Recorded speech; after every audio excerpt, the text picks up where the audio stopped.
game of international political basketball. On the court today, the rich nations take on the poor. Should be a good game today, Brett. The rich team trainers have been working overtime to get their team ready for this game. Absolutely, Courtney. Those trainers were acquired using a subsidy from the governments to help them be more competitive. The rich team has just increased their payroll and have equipped themselves with the latest and greatest gear.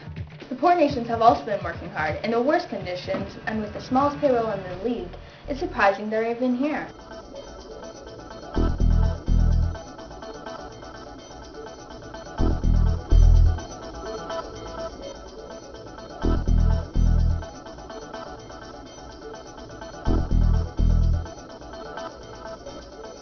With a loan from the rich team, they have been able to appear on the court today.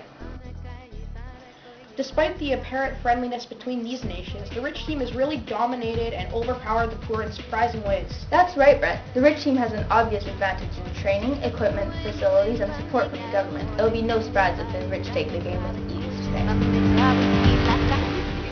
And there's the first basket of the game. 2 points for the rich with that spectacular slam dunk on the poor nation's basket. Well, the poor have taken the ball down the court, entering rich territory. Struggling to find the net, the poor take a shot and fall far short.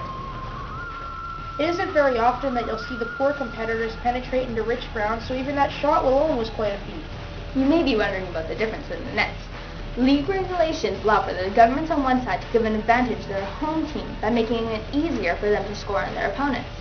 Yes, and governments of poor teams can't afford these subsidies, a real advantage for rich players.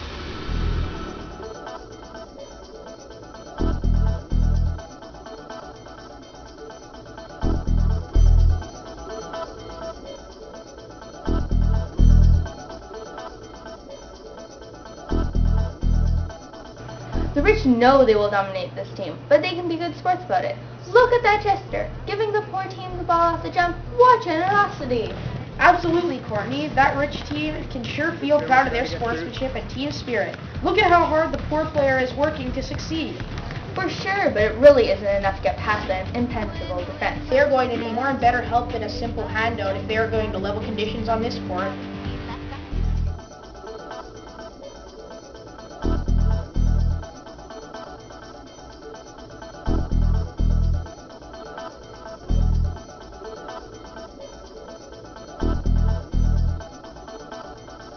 Looks like they are getting some aid right now. The captain of the rich team has just taken the poor team some new shoes and some bottled water for immediate relief. And the trainer is heading over too. What a difference that will make to the poor team in the long term. They're already up and gaining ground on the court, entering deep into the rich team's territory. They're approaching the net. It's a long shot up to that tall basket, and poor team scores. Their venture into rich territory really pays off. What spirit, what an achievement. With the right aid and their own initiative, they can make gains and be competitive. 2 points on the board for the poor team, and we have a tie game. Yes, but don't forget the score adjustments.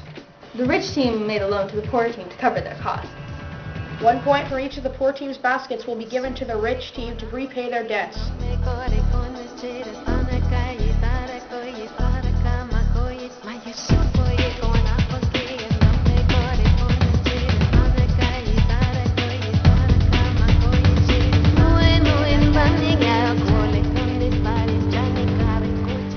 The poor team has really been working hard out there, and the fatigue is showing.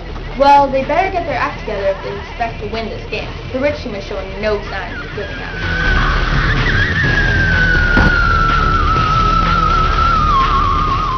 Well, this game is all but over. The rich have coasted their way to an easy victory. The poor team has just too many obstacles to overcome before they will be able to compete. Until the leaders change the rules to make the game more fair, the rich are just going to keep winning and winning and winning.